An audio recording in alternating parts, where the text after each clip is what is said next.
சிவனே சிவனே சுந்தரம் அவனது அழகோ அழகு. சத்யம் சிவனே சிவனே சுந்தரம் அவனது அழகோ அழகு. சிவனது ஞானம் புரிந்து கொண்டவரிடம் மாயை தோற்றே போகும். சத்யம் சிவம் சுந்தரம் சத்யம் சிவம் சுந்தரம். ஓம் சாந்தி. 29/10/2022 காலை முரளி பாப் தாதா மதுபன். இனிய குழந்தைகளே, வைரம் போன்ற வாழ்வை உருவாக்கும் தந்தையை மிகுந்த மகிழ்ச்சியோடு நினைவு செய்யுங்கள். அப்பொழுது துரு நீங்கிவிடும். கேள்வி: மாலையின் மணியாக யார் ஆவார்கள்? அதற்குரிய முயற்சி என்ன? பதில்: யாருக்கு கடைசியில் எந்த நினைவும் வராதோ அவர்களே மாலையில் மணியாக ஆவார்கள். எந்த குழந்தைகள் கர்மாதீத்த நிலையை பெறுவார்களோ அவர்களே மாலையின் மணி ஆவார்கள். ஒருவர் பெரிய செல்வந்தராக இருந்தால், தொழிற்சாலைகள் போன்றவை இருந்தால் அவை அனைத்தையும் மறக்க வேண்டும். யார் மீதும் பற்று இருக்கக்கூடாது. என்னுடையது என்னுடையது என்பது இருக்கக்கூடாது. இவர் எனது சகோதரர் என்ற ஆன்மீக கனெக்ஷனை தவிர வேறு எந்த கனெக்ஷனும் இருக்கக்கூடாது. இப்படி ஆன்மீக கனெக்ஷன் வைக்கும் எல்லாவற்றையும் மறக்கும் குழந்தைகளே மாலையில் வர முடியும். ஓம் சாந்தி. ஆன்மீக தந்தை ஆன்மீக குழந்தைகளுக்கு புரிய வைக்கின்றார். நாம் ஆத்மாக்கள் பரமாத்மா தந்தையின் குழந்தைகள் ஆவோம். அதனால அனைவரும் சகோதரர்கள் என்பது நிச்சயம் உறுதியாகிவிட்டது. பதீத பாவனர் சிவ தந்தை என்னை நினைவு செய்யுங்கள் என சகோதர ஆத்மாக்களுக்கு தந்தை டைரக்ஷன் கொடுத்திருக்கின்றார். அதனால நினைவு செய்கிறீர்களா? அல்லது புத்தியின் யோகம் வேறு எங்காவது அலைப்பாய்கின்றதா? மாயா நிச்சயமாக புத்தியை அலைய வைக்கும். நீங்கள் விரும்பாத பொழுதும் உங்களுடைய புத்தி எங்கேயாவது அலைந்து கொண்டே இருக்கும். பாபா நமக்கு சிருஷ்டி சக்கரத்தின் ஞானத்தை கொடுத்திருக்கின்றார். 84 பிறவிகளின் கதையை கற்பித்திருக்கின்றார்.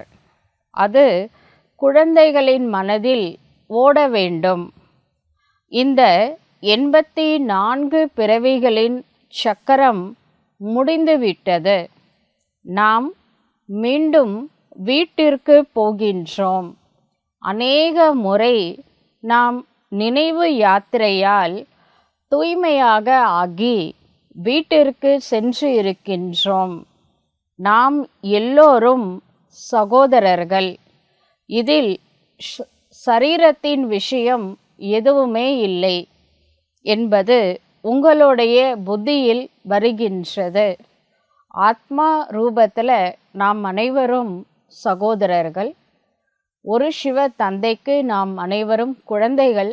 அதனால் ஒரு ஆத்மா மற்றொரு ஆத்மாவிற்கு சகோதரனாக ஆகின்றது. நீங்கள் சரீரத்தை நினைக்காதீர்கள். நாம் ஆத்மாக்களே.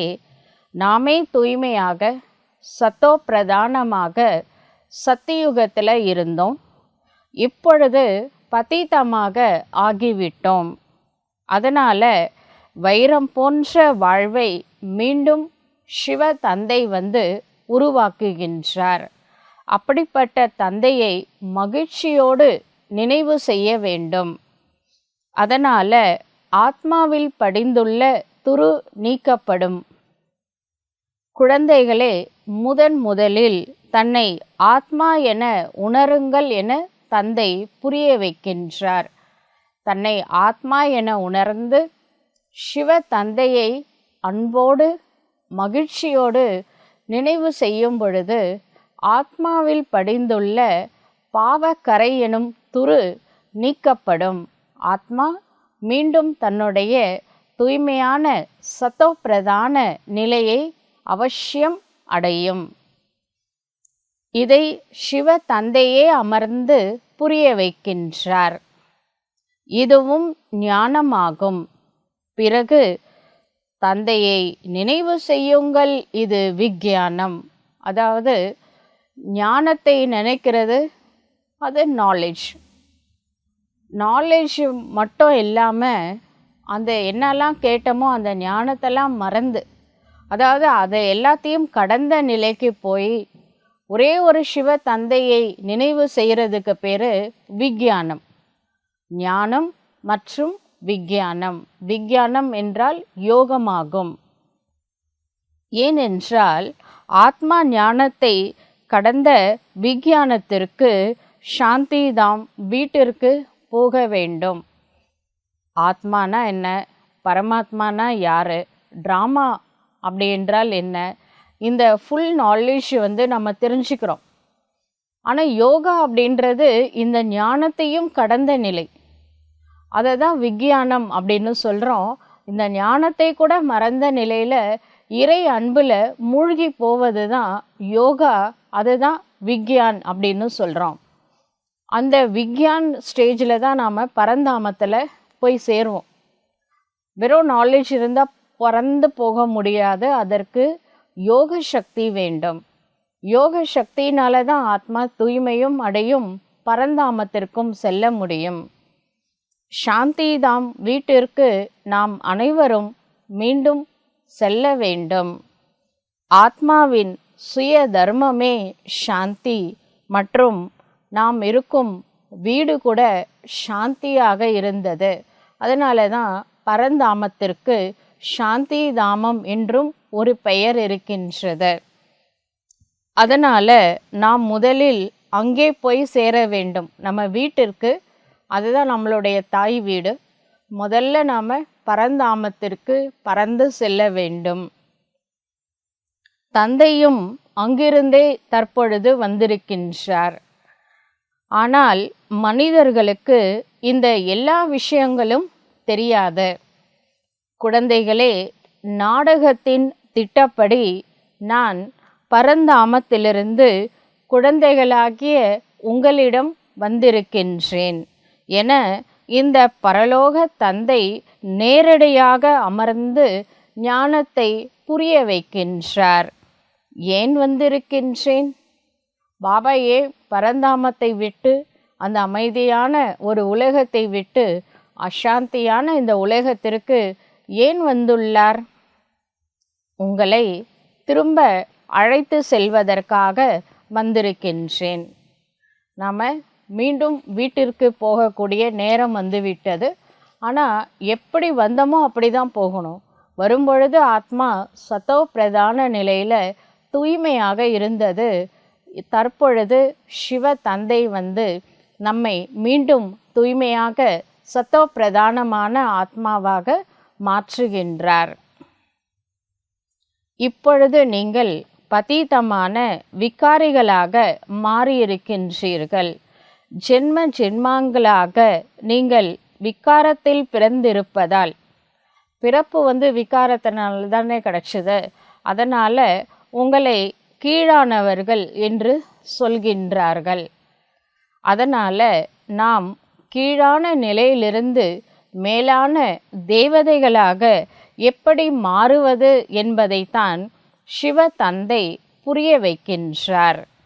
குழந்தைகளே, என்னை நினைவு செய்தால் பவித்திரமான மேலானவர்களாக தேவதை போன்று மாறிவிடலாம்.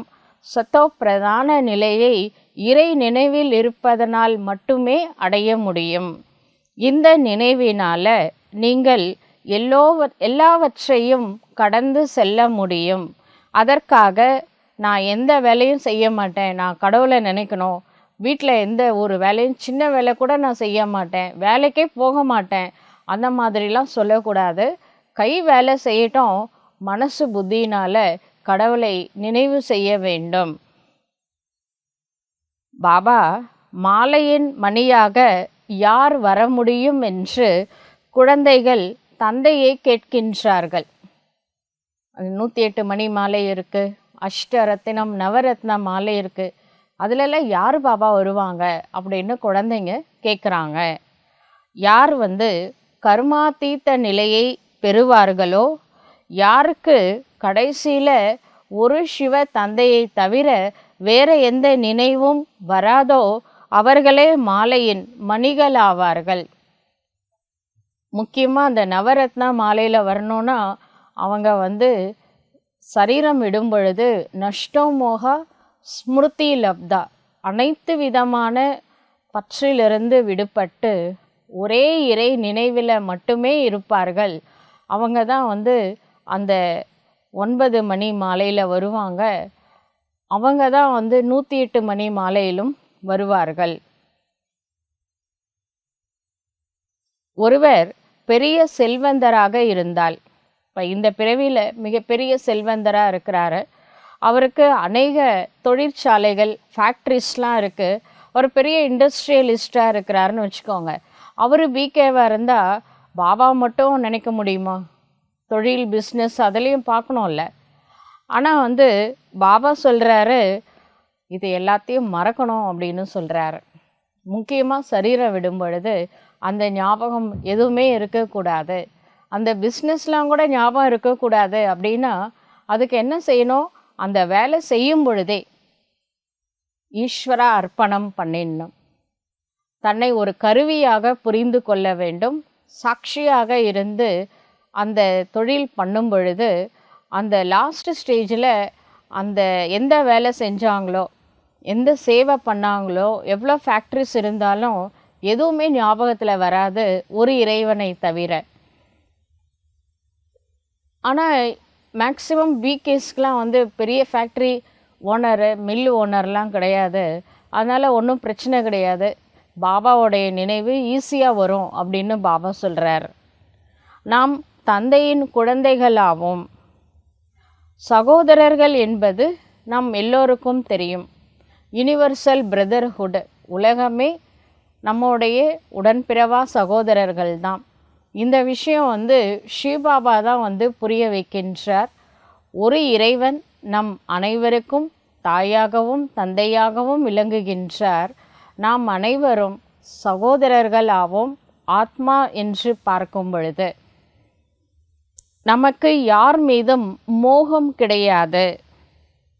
எனது எனது என்பது இல்லைதானே? இவர் சகோதரர், அவ்வளவுதான். இதுதான் கனெக்ஷன், மற்ற எந்த கனெக்ஷனும் இல்லை. நம்ம ஒரு ஆத்மாக்கோ இன்னொரு ஆத்மாக்கோ என்ன கனெக்ஷன் இருக்குன்னா, இவங்க நம்முடைய சகோதர ஆத்மா, அதை தவிர வேறு எந்த கனெக்ஷனும் கிடையாது. இதைத்தான் ஆன்மீக கனெக்ஷன் என்றும் சொல்லப்படுகின்றது.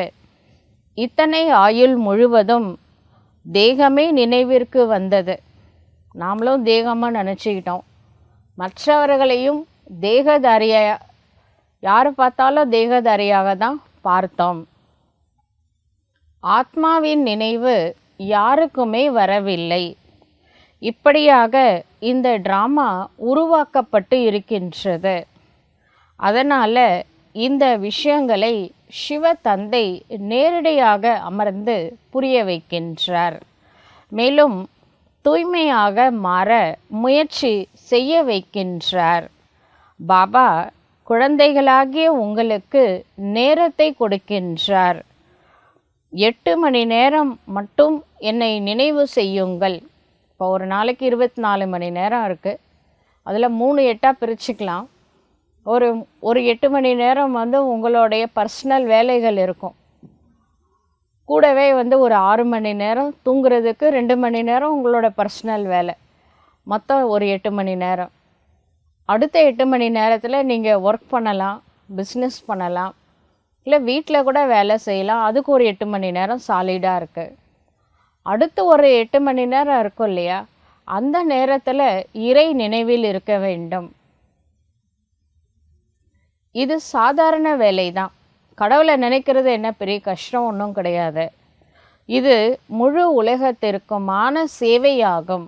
நம்ம இறைவனை நினைக்க நினைக்க நம்மிடம் இருந்து வரக்கூடிய அந்த அதிர்வலைகள், ஆன்மீக அதிர்வலைகள், ஸ்பிரிச்சுவல் வைப்ரேஷன் உலகம் முழுவதும் பரவும். நிச்சயமாக நீங்கள் நல்லா சாப்பிடுங்க, நல்லா குடிங்க, நல்லா தூங்குங்க, எங்கே போகணுமோ போயிட்டு வாங்க, ஊர் சுற்றுனா கூட சுற்றிட்டு வாங்க.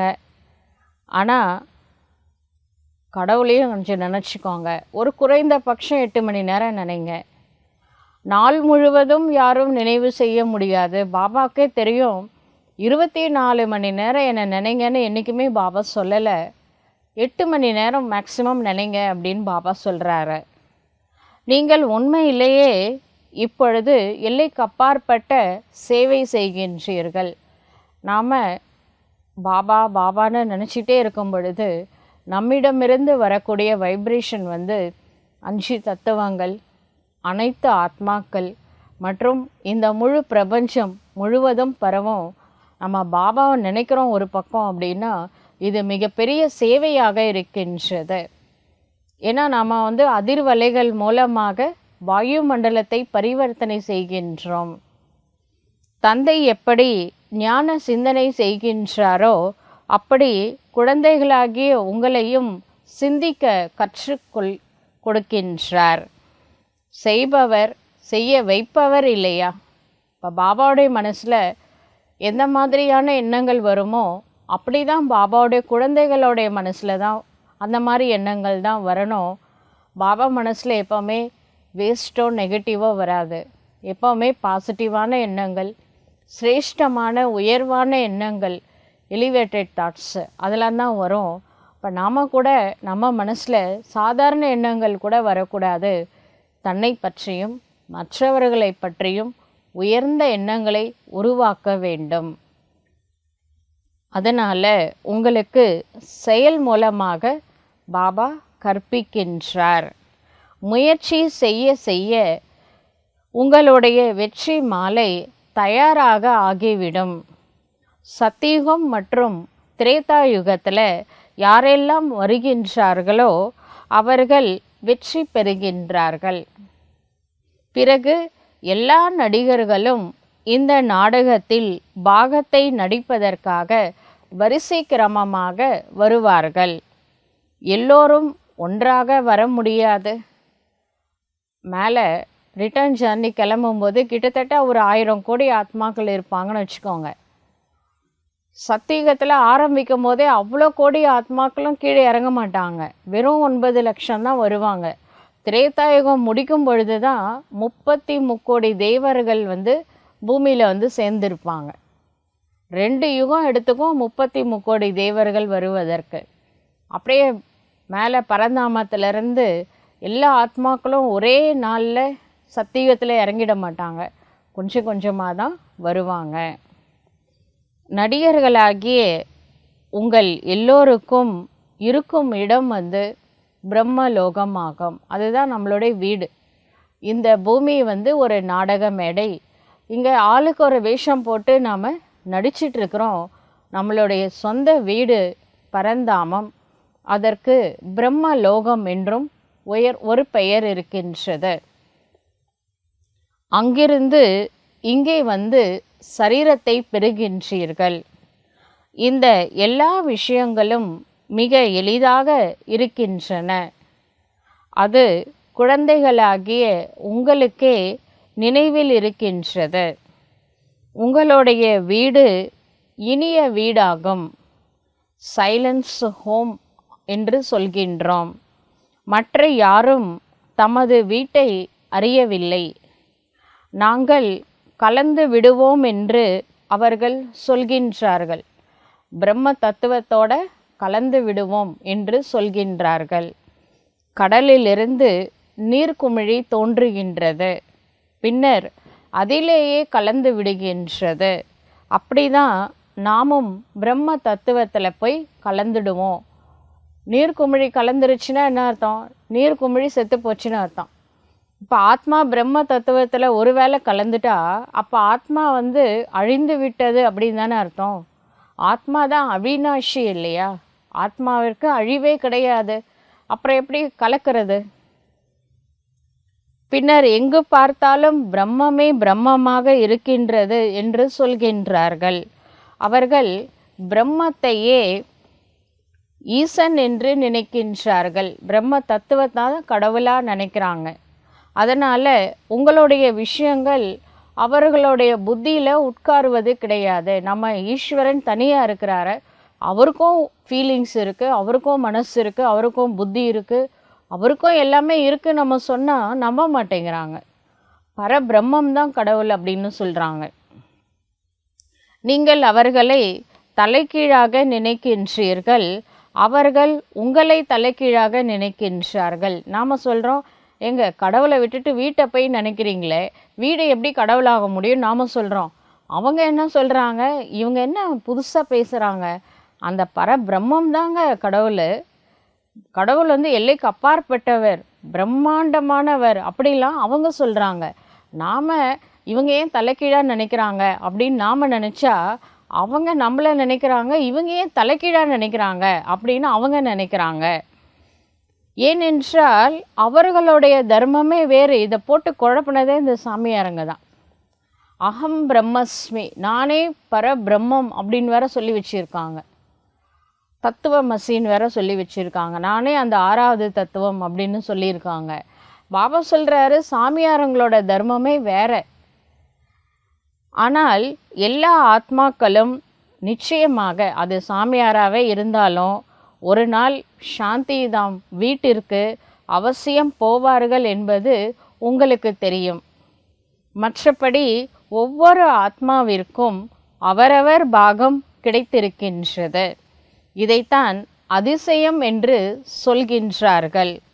குழந்தைகளாகிய நீங்கள் இப்பொழுது எவ்வளவு ஆழத்திற்கு சென்று கொண்டு இருக்கின்றீர்கள். இந்த ஞான கடலோட ஆழத்துக்கே போகிறீங்க.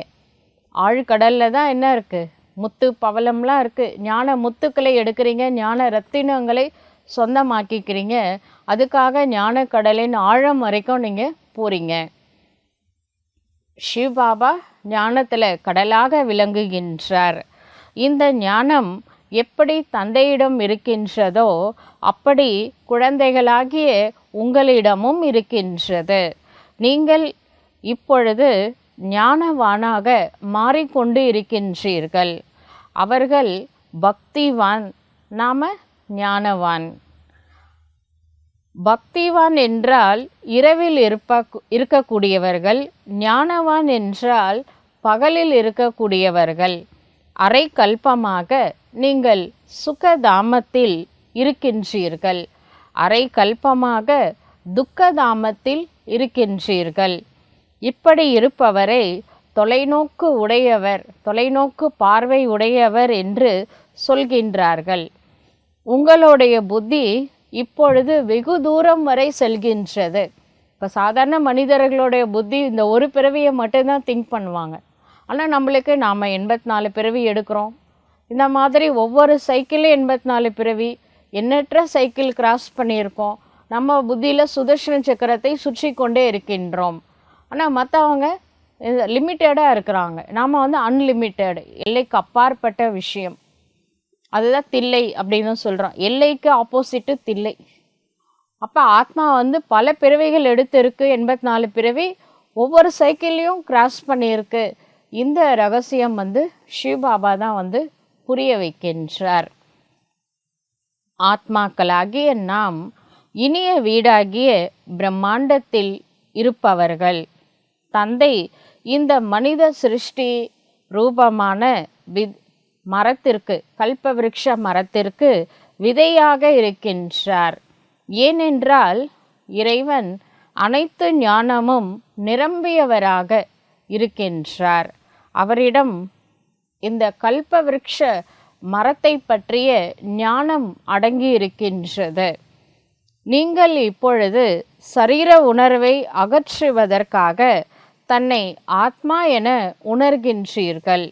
மற்ற எந்த பொருளும் நினைவிற்கு வரக்கூடாது. முழுமையான ஆத்ம அபிமானியாக ஆக வேண்டும். நான் ஆத்மா, நான் ஆத்மா நினைவிற்கு வருவதற்கு என்னிடம் எதுவுமே இல்லை. நான் ஒரு ஆத்மா மேலேருந்து வரும்போது என்ன கொண்டுட்டு வந்தேன்? ஒருவேளை ஃபேக்ட்ரி ஓனராகவே இருந்தாலும் அடுத்த பிறவி போகும்பொழுது ஃபேக்ட்ரியோடு கிளம்ப முடியாதுல்ல, இங்கே விட்டுட்டு தானே போகணும். அதுக்கப்புறம் நான் என்ன கொண்டுட்டு வந்தால் அதை எடுத்துட்டு இழப்பதற்கு. அதனால் நம்ம வரும்பொழுது எதுவுமே எடுத்துகிட்டு வரல. இந்த வேஷம் கூட நம்மளுக்கு சொந்தம் இல்லை. போகும்போது வேஷத்தை கூட நம்ம கழட்டிட்டு தான் போகிறோம். இந்த உடல் கூட நம்ம கூட வரப்போகிறது இல்லை. அப்போ என்ன எடுத்துகிட்டு போக முடியும்? கடைசியில் எதை நினைக்கின்றார்களோ அதுவாகவே ஆகுவார்கள் என்று பாடப்படுகின்றது. ஏதேனும் பொருள் இருந்தால் நிச்சயமாக அது நினைவிற்கு வரும். இது சிந்திப்பதற்கான விஷயமாகும். ஒருவேளை ஏதாவது இருந்தால், யாராவது உற்றார் உறவினர் போன்றோர் இருந்தால், நிச்சயமாக அந்த சரீரம் விடுற நேரத்தில் சில பேருக்கு அந்த உறவினர்கள் மேலே பற்று இருந்ததுன்னா அந்த உறவினர்களோட ஞாபகம் வரும். சிலருக்கு இந்த நகை மேலே பற்று இருந்தாக்கா அந்த நகை ஞாபகத்தில் வரும். சிலருக்கு அந்த நிலத்து மேலே பற்று இருந்தால் நிலம் ஞாபகத்தில் வரும். அவங்க ஆத்மா இழுத்துக்கிட்டே இருக்கும், வெளியில் போகாது. அப்போ தான் என்ன செய்வாங்க அப்படின்னா, யாருக்கு நிலத்து மேலே அதிகமாக பற்று இருக்கோ அந்த நிலத்துலேருந்து ஒரு பிடி மண் எடுத்துகிட்டு கரைச்சி ஃபில்ட்ரு பண்ணி அவங்க வாயில் ஊற்றுவாங்க. அதுக்கப்புறம் அவங்க சரீரம் விடுவாங்க. நகை மேலே பற்று இருந்தாலும் அந்த நகையை கொண்டுட்டு அதையும் வாயில் அந்த நகையை இழைச்சி அதை வாயில் ஊற்றுவாங்க. இல்லாட்டி நகையை கையில் கொடுப்பாங்க. தங்க நகையோ அல்லது பணப்பெட்டி எடுத்து கையில் கொடுத்துருவாங்க. பணத்து மேலே ஆசை இருக்குன்னா. உறவினர்கள் மேலே பற்று இருந்தால் அந்த உறவினர்களை வரவழைப்பாங்க. க்ளோஸ் ரிலேஷன்லாம் அவங்க ஒரு வாய் பால் ஊற்றுவாங்க, இல்லை தண்ணி ஊற்றுவாங்க. அந்த சாகர தருவாயில் அது ஊற்றின உடனே அது அடங்கிடும் அந்த ஆத்மா. அந்த ரிலேஷன் அவங்க கூட போகிறது இல்லைன்னு வச்சுக்கோங்க. இருந்தாலும் யார் மேலே பற்று இருக்கோ அவங்கள பார்த்த உடனே அவங்க அப்படியே நிம்மதியாக சரீரம் விடுவாங்க. இதுதான் இவ்வளோ நாளாக நடந்துகிட்ருக்கு. ஆனால் இப்போ சிவபாபா சொல்கிறாரு, நம்ம மாலையில் மணி ஆகணும் அப்படின்னா பற்றற்றவன் இருக்காரே அவரை மேலே 100% நம்ம பற்று வச்சிட்டோம் அப்படின்னா அவரை தவிர வேறு எந்த நினைவும் வராது. பாபா நினைவிலே சரீரம் விட்டால் அவசியம் வெற்றி மாலையில் ஒரு மணியாக அவசியம் வருவோம். ஏனெனில் அந்துமதி சோகதி அப்படின்னு சொல்லப்பட்டிருக்கு. அதாவது கடைசி நேரத்தில் நாம் எந்த நினைவில் சரீரத்திலிருந்து ஆத்மா வெளியில் வருதோ அதுதான் நம்மளுடைய அடுத்த பிறவிக்கே ஆதாரமாக அமையும் அப்படின்னு சொல்லப்பட்டிருக்கு. நீங்களோ உங்கள் அனைத்தையுமே சிவபாபாட்ட கொடுத்துட்டீங்க. ஒருவேளை உங்கள் சொந்த வீட்டில் தான் இருக்கிறீங்க, சொந்த உடம்புல தான் இருக்கிறீங்க, சொந்தக்காரங்க எல்லாருமே இருக்கிறாங்க. இருந்தாலும் மனசால் என்ன சொல்கிறீங்க? பாபா, இந்த வீடு உன்னுடையது, இந்த ரிலேஷன்ஸ் எல்லாருமே உன்னுடையவர்கள், குழந்தைங்க கூட உன்னுடைய குழந்தை, எல்லாமே உன்னுடையது உன்னுடையதுன்னு பாபாவுக்கு மனசால் நம்ம சொல்லும் பொழுது எல்லாமே பாபாவுடையதில்ல. அப்போ அந்த சரீரம் விடுற நேரத்தில் நம்மளுக்கு அந்த எந்த தாட்டும் வராது பாபாவை தவிர. பின்னர் இது என்னுடைய பொருள் என்று நினைக்கக்கூடாது. எப்போ தேரான்னு சொல்லிட்டோமோ, என்னுடையது எல்லாம் உன்னுடையது அப்படின்னு சொல்லிட்டோமோ, அப்போ சரீரம் விடும் பொழுது என்னுடையதுன்னு எப்படி ஞாபகத்தில் வரும்? இந்த உடம்பே நான் உடல் மனம் பொருள் ஈஸ்வர அர்ப்பணம்னு சொல்லிட்டேன். எல்லாமே ஈஸ்வரனுடையது, இறைவனால் கொடுக்கப்பட்டது, அதனால நாம் இறைவனுடையது அப்படின்னு நம்ம சொல்கிறோம். அப்படி இருக்கும்போது சரீரம் விடும் பொழுது ஏதாவது ஒரு பொருளோ உடலோ உறவினர்களோ ஞாபகம் வந்தால் நம்ம உண்மையாக கொடுக்கலன்னு அர்த்தம். என்னுடையதெல்லாம் உன்னுடையதுன்னு நான் உண்மையிலே சொல்லியிருந்தா யார் ஞாபகம் வரணும்? இறை ஞாபகம் மட்டும்தானே இருக்கணும். பின்னர் இது என்னுடைய பொருள் என நினைக்காதீர்கள். எப்பொழுது தந்தைக்கு கொடுத்து விட்டீர்களோ, மனசால கொடுத்துட்டோம் பாபா இது உன்னுடையது என்று, அப்பொழுது உங்களுக்கு ஏன் அந்த பொருளோ மனிதர்களோ உறவினர்களோ ஞாபகத்தில் வராங்க? நீங்கள் மறந்து விடுங்கள் மனசால. ஒருவேளை அது நினைவிற்கு வந்து கொண்டே இருந்தால் அதுவும் கடைசியில் நஷ்டத்தை ஏற்படுத்தும். நான்பிகேஸு எல்லாத்தையும் நினைப்பாங்க, ஓகே, அவங்களுக்கு ஒன்றும் தெரியாது, நாலேஜ் தெரியாது. பிகேஸ் என்ன பண்ணணும்? நஷ்டமோக ஸ்மிருதி லப்தா. இதுதான் வந்து கீதையினுடைய லாஸ்ட் சாப்டரோட லாஸ்ட் ஸ்லோகன். கடைசியாக கிருஷ்ணர் பேசுகிறது இதுதான், நஷ்டமோக ஸ்மிருதி லப்தா அப்படின்னு அதில் எழுதப்பட்டிருக்கு. ஆனால் நம்மளுடைய வாழ்க்கையே கீதை தான். ஆத்மானா உள்ளே நுழைஞ்சோம். முதல் நாள் கிளாஸ் ஆத்மாவை தான் எடுத்துக்கிட்டோம். கடைசி நாள் ஆத்மாவாக ஆயிட்டு உடம்புலேருந்து வெளியில் போகுது. அதுதான் நம்மளுடைய லாஸ்ட் சாப்டர். இந்த உடம்புலேருந்து பிரியும் பொழுது ஒரு இறை நினைவில் பிரியணும். அதுதான் நஷ்டமோக ஸ்மிருதி லப்தா. அது வெறும் 18 சாப்டர். இது நம்மளுடைய வாழ்க்கையே கீதை தான் அப்படின்னு பாபா புரிய வைக்கின்றார். இது இங்கே வந்து உங்களுக்கு புது புது விஷயங்கள் எல்லாம் கிடைக்கின்றன. பழைய பொருட்கள் எதுவுமே உங்களிடத்தில் இல்லை. பழைய பொருள் அப்படின்றது என்னது? ராவனோட ஐட்டம்ஸு. அது எதுவுமே உங்ககிட்ட இல்லைல்ல. எல்லாத்தையும் பாபாட்ட கொடுத்துட்டீங்க தானே. எல்லாம் ஈஸ்வர அர்ப்பணம் பண்ணியாச்சுல்ல. உடல் மனம் பொருள் எல்லாமே பாபா உன்னுடையது அப்படின்னு சொன்னதுக்கப்புறம் பாபா என்ன சொல்லியிருக்கிறாரு? நீங்கள் ட்ரஸ்டியாக இருந்தால் அதை சம்பாலனை பண்ணுங்க அப்படி தானே சொல்லியிருக்கிறாரு. என்னுடையதுன்னு எப்படி வரும்? எப்படி பழைய பொருட்கள் யாராவது இறந்துட்டாங்கன்னு வச்சுக்கோங்க, அவங்க யூஸ் பண்ண பொருட்கள் எல்லாமே வெட்டியானுக்கு கொடுத்துருவாங்க.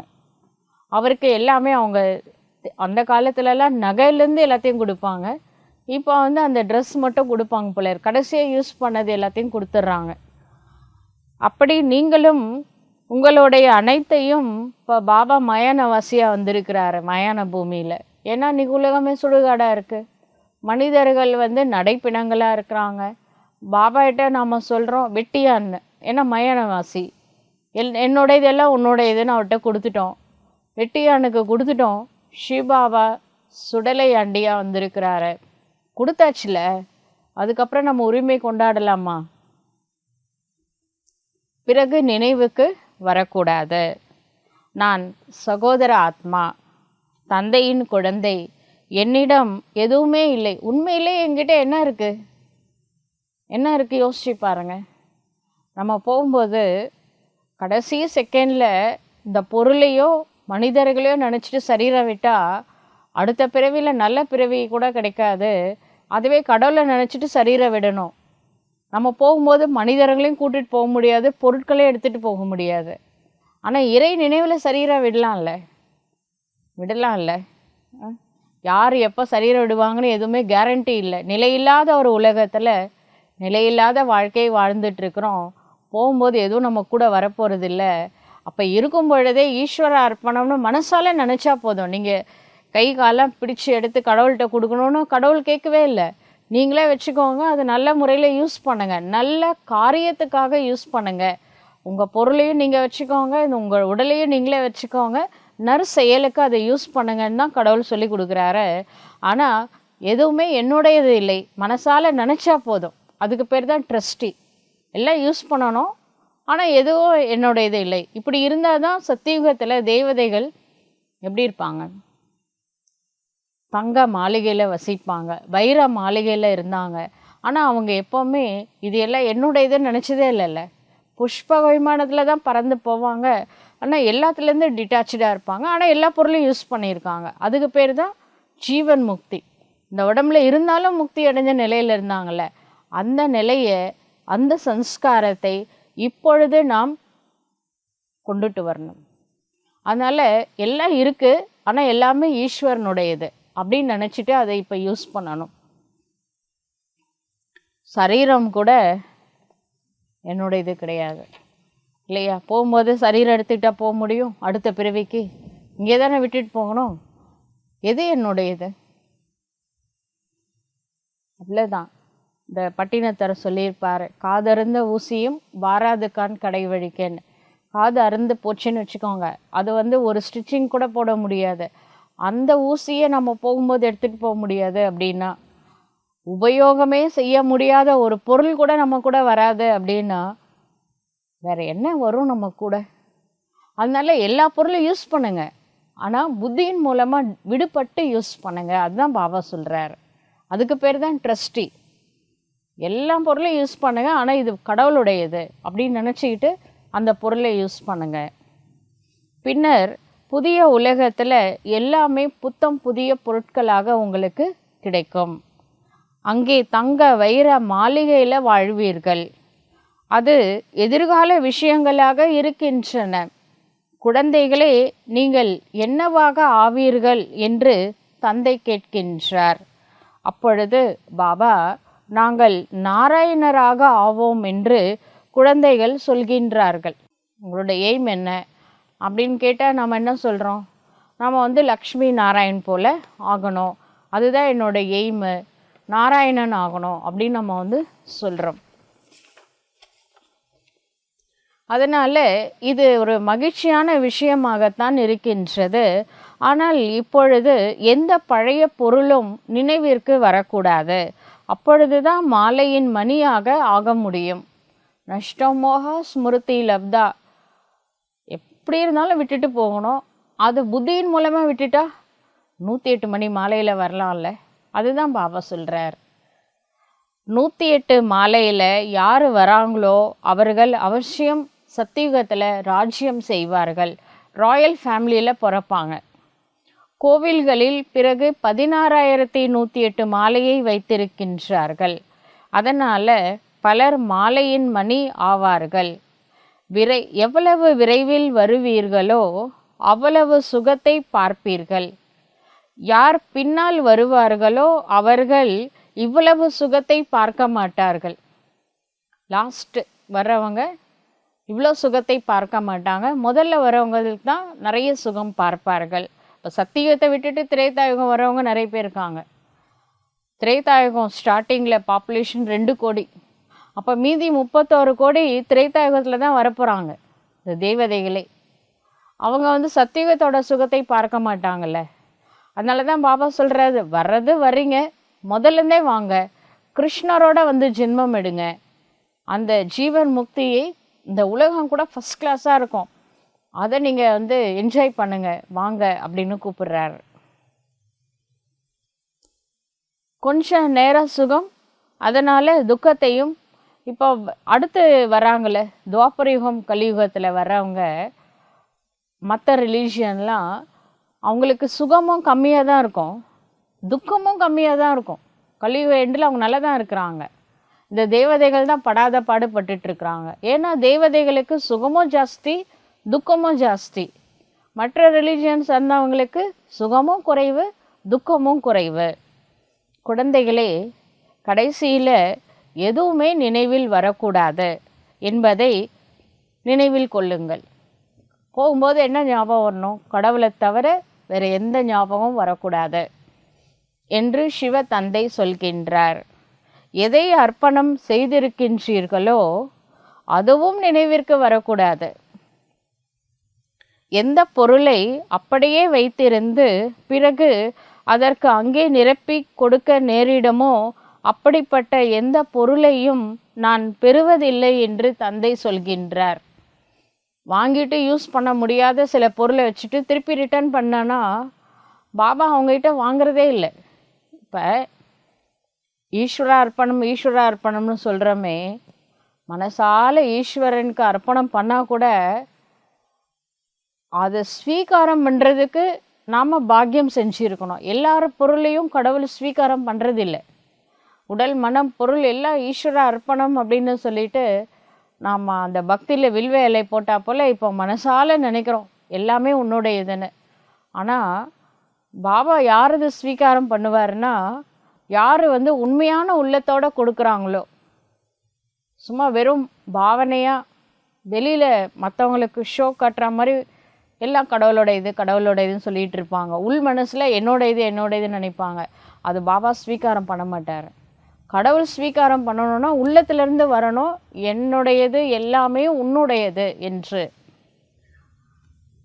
இல்லாட்டி நான் எந்த பொருளையும் நான் பெறுவதில்லை அப்படின்னு உண்மையிலே பாபா சொல்கிறார். ஏனென்றால் நான் வந்து ஏழை பங்காளன். இப்போ பணக்காரங்க தாரணை பண்ணாமல் கொடுத்துட்டா அதை பாபா வாங்கிட்டாருன்னு வச்சுக்கோங்க, ரிட்டர்ன் பண்ணணும்ல. அதனால் பாபா வாங்குறது இல்லை. அவர் ஏழை பங்காளனாக இருக்கிறாரு. பூந்து பூந்து சே தலாப் அப்படின்னு சொல்கிறாங்க. சிறு சிறு துளி வந்து ஒரு குளமாக மாறுது. அது மாதிரி இந்த பிரம்மகுமாரிகள் இயக்கத்தில் எல்லா ஏழைங்களோட ஒரு ரூபா அந்த உண்டியலை போடுறாங்களே, அதை வச்சு தான் இயக்கமே நடந்துட்டுருக்கு. ஏன்னா பாபா ஏழை பங்காளனாக விளங்குகின்றார். சிலர் கொடுத்த பிறகு பாபாட்ட கொடுத்துட்டாங்க.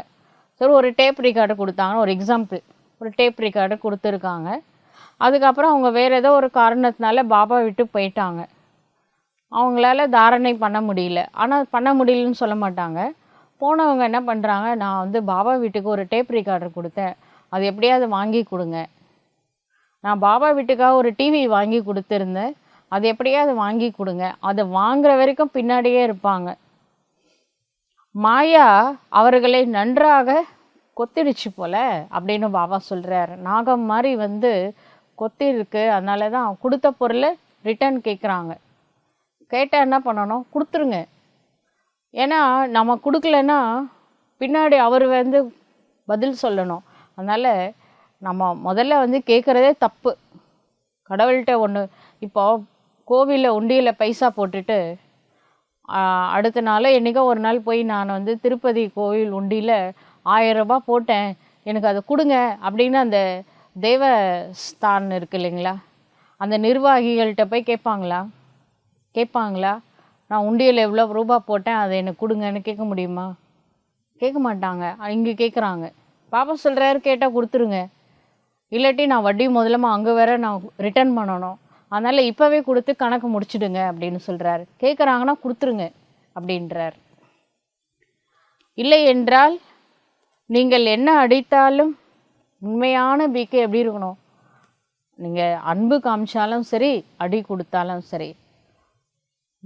ஒரு பாட்டு இருக்குது, முரளி சாங்கில் இருக்குது, சாஹே பியார் கரோ சாஹே மாறோ, எது இருந்தாலும் சரி, டுக்ராவோ யா பியார் கரோ, ஆனால் நான் உன்னை விட்டு போக மாட்டேன். நீ அடி கொடுத்தாலும் சரி, அன்பு கொடுத்தாலும் சரி, என்ன இருந்தாலும் நான் உன்னை விட்டு போக மாட்டேன் அப்படின்னு ஒரு சாங் இருக்கும். அது வெளி உலகத்தோட சாங்கு. இருந்தாலும் ஒரிஜினல் பிகே எப்படி இருக்கணும், பாபா வீட்டில் இருந்தோ இல்லை யஜ்யத்தில் இருந்தோ யாராவது ஏதாவது, கடவுள் ஒன்றும் சொல்ல மாட்டார், அவர் எப்போவுமே அன்பே சிவம் தான். ஆனால் இந்த பரிவாரம் ஏதாவது ஒன்று சொல்லிடும். ஆனால் அதுக்காக நான் பாபா விட்டு போகக்கூடாதுல்ல. நீங்கள் எனக்கு வந்து அடி கிடைச்சாலும் சரி, அன்பு கிடைச்சாலும் சரி, உன்னை விட்டு போக மாட்டேன்னு யார் சொல்கிறாங்களோ அவங்க தான் உண்மையான பிகே. ஒரு பொழுதும் உன்னை மறக்க மாட்டேன், நான் உன்னை விட்டு போகவே மாட்டேன் அப்படின்னு சொல்கிறாங்க. அது உண்மையான அன்பு. அது அப்படிப்பட்ட குழந்தைங்களுக்கு தான் பாபாவும் ரிட்டர்ன் பண்ணுவார்.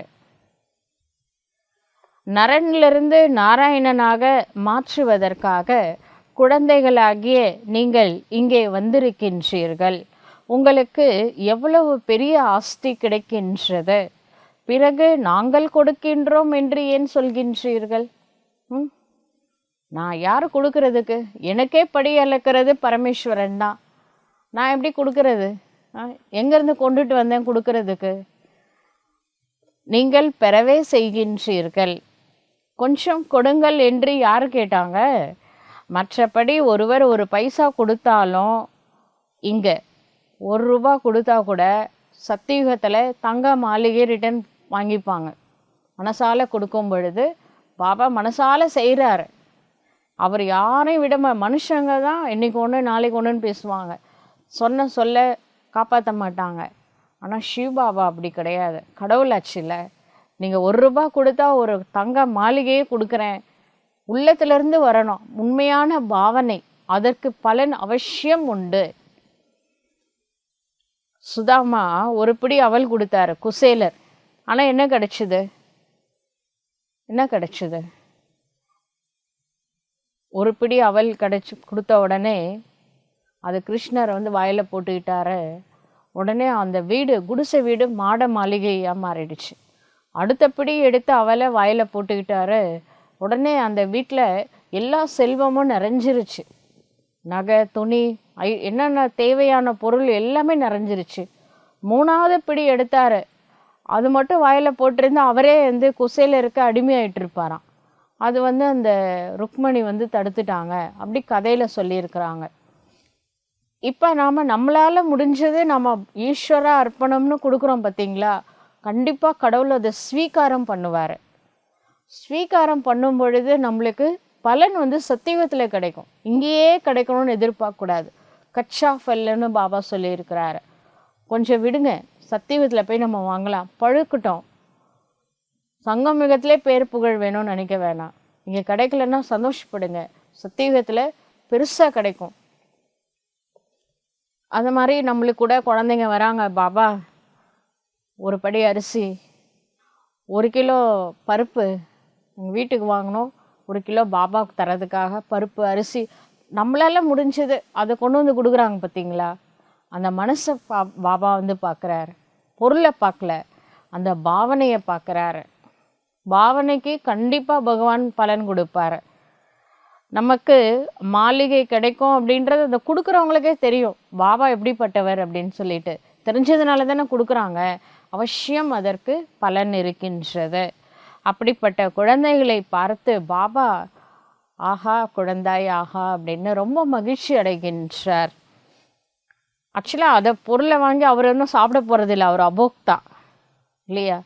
அது திருப்பி சென்ட்ரல் யூஸ்க்கு தான் ஆக போகுது, யஜ்யத்துக்கு தான் நம்ம கொடுக்குறோம். ஆனால் பாபா ரொம்ப மகிழ்ச்சி அடைகிறாரு இன்னோசென்ட்டாக கொடுக்குற குழந்தைங்களை பார்த்து. ஆஹா இவருக்கு புதிய உலகத்தில் பெரிய மாளிகை கிடைக்குது அப்படின்னு நினைப்பாராம். ஏனென்றால் அதிகமான அன்பு மற்றும் நல்ல உணர்வோடு கொண்டு வந்து கொடுக்குறாங்க. அந்த வைப்ரேஷன் வரும் அவங்க கொடுக்கும்போதே.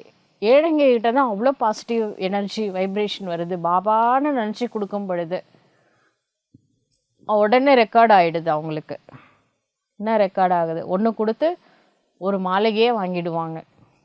ஆஹா பாக்கியம், இப்படிப்பட்ட குழந்தைகள் மிக உயர்ந்த பதவியை அவசியம் பெறுவார்கள். இப்பொழுது டிராமாவின் திட்டப்படி பாபா குழந்தைகளின் நடத்தை மற்றும் ஒவ்வொரு அடியும் கல்பங்களாக எப்படி இருந்ததோ அப்படிதான் நடத்தை இப்பொழுது இருக்கின்றது. அதையும் பாபா புரிஞ்சுப்பார். போன கல்பத்தில் என்ன நடந்ததுன்னு அவருக்கு தெரியும்ல, தெரியும். இந்த குழந்தை கடைசி வரைக்கும் பிகேவாக இருக்குமா இருக்காதா எல்லாமே தெரியும். தெரியும் பொழுதுதான் ஸ்வீகாரம் பண்ணுறாரு. உங்களுடைய ஒவ்வொரு அடியிலும் கோடி இருக்கின்றது.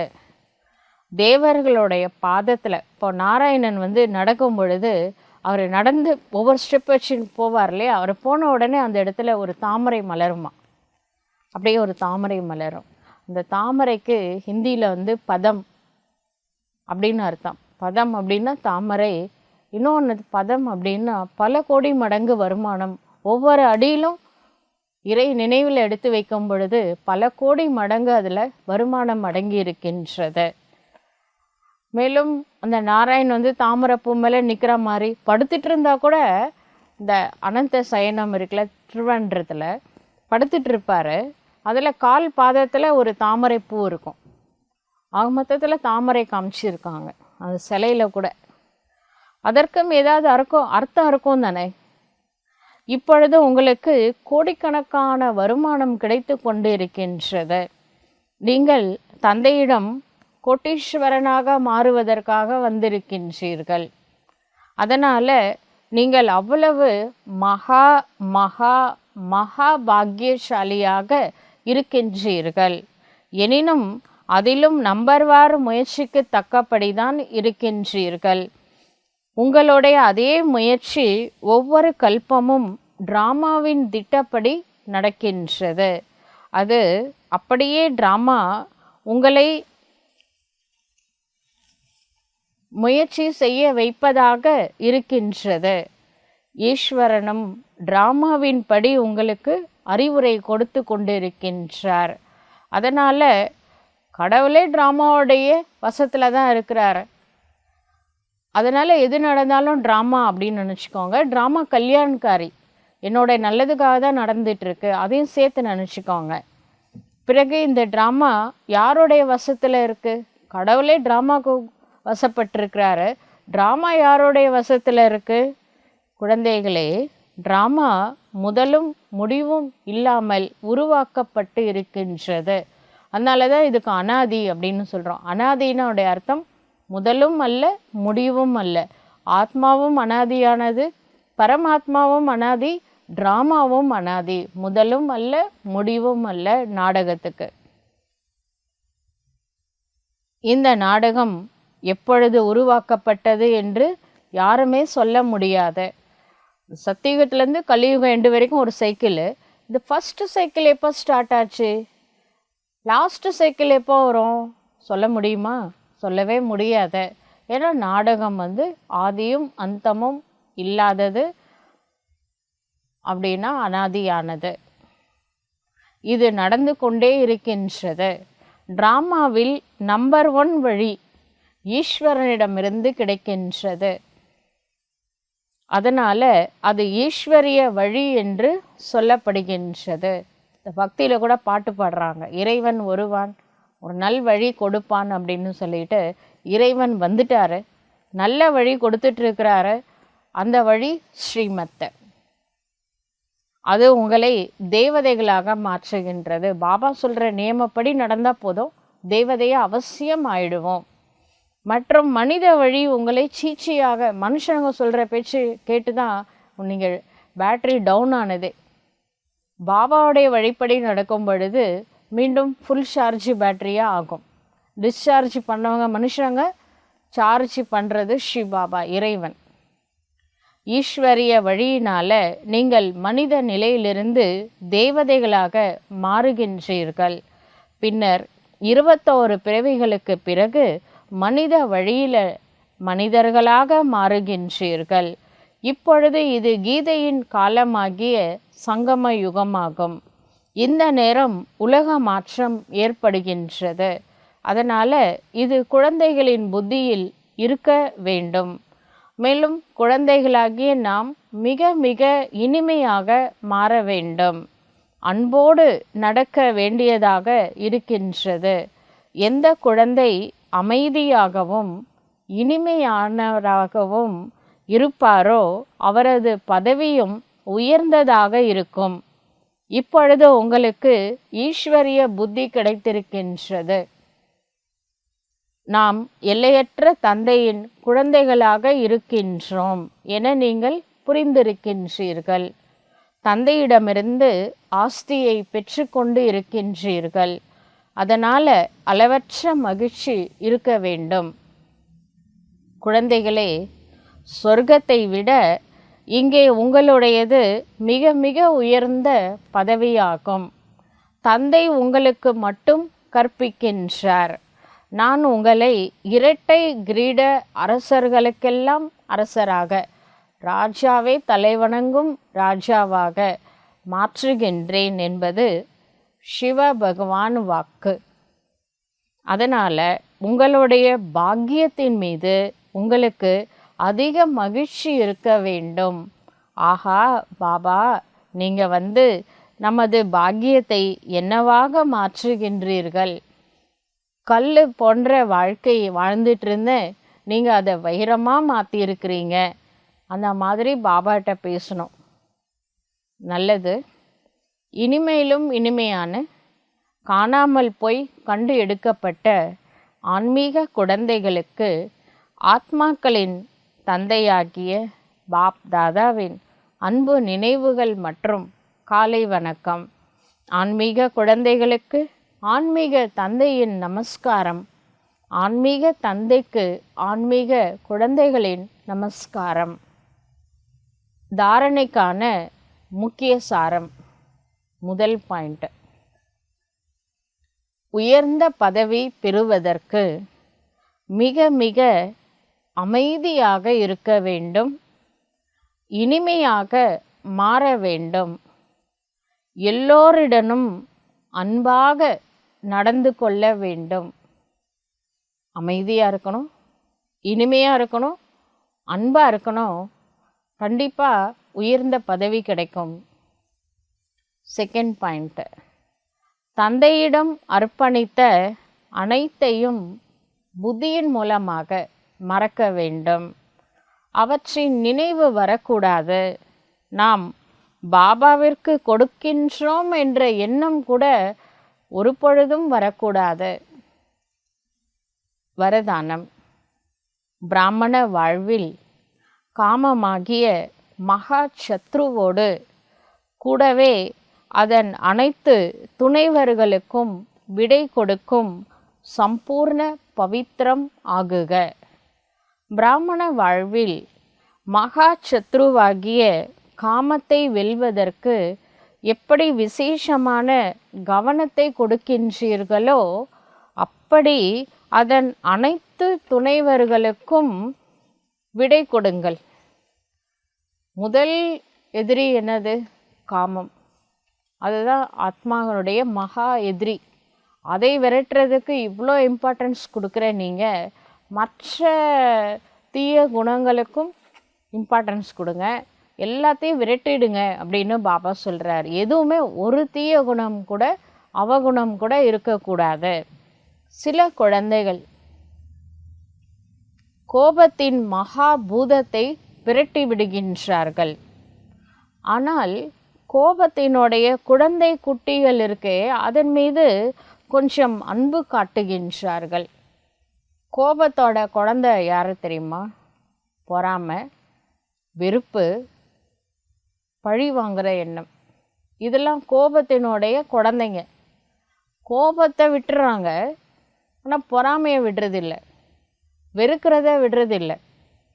அதனால பாபா சொல்கிறாரு, சில பேர் குழந்தைங்க மேலே பிரியம் காட்டுறாங்க. சிறிய குழந்தைகள் எப்படி பிரியமாக தோன்றுகின்றதோ அப்படி இந்த கோபத்தினுடைய சிறிய குழந்தைகளும் அவ்வப்பொழுது பிரியமாக தோன்றுகின்றார்கள். ஆனால் எப்பொழுது எந்த விகாரத்தின் அம்சம் கூட இருப்பது இல்லையோ அப்பொழுதே சம்பூர்ண பவித்திரம் என்று சொல்வார்கள். இப்படி உறுதியான விரதம் இருங்கள். அப்பொழுது உண்மையான பிராமணன் என்று சொல்ல முடியும். ஸ்லோகன் சொல்கிறாரு, சங்கம யுகத்தின் சுகத்தை அனுபவிக்க வேண்டும் என்றால் மாயாவின் அடிமைத்தனத்திலிருந்து சுதந்திரமாக இருங்கள். சங்கம யுகத்தின் சுகத்தை அனுபவிக்க வேண்டும். ஏன்னா சங்கம யுகத்தில் தான் அத்தீந்திரிய சுகம் கிடைக்குது. அந்த அத்தீந்திரிய சுகத்தை அனுபவிக்கணும் அப்படின்னா மாயாவுடைய அடிமைத்தனத்திலிருந்து சுதந்திரமாக இருங்கள் அப்படின்னு பாபா சொல்கிறாரு. நல்லது. ஓம் சாந்தி.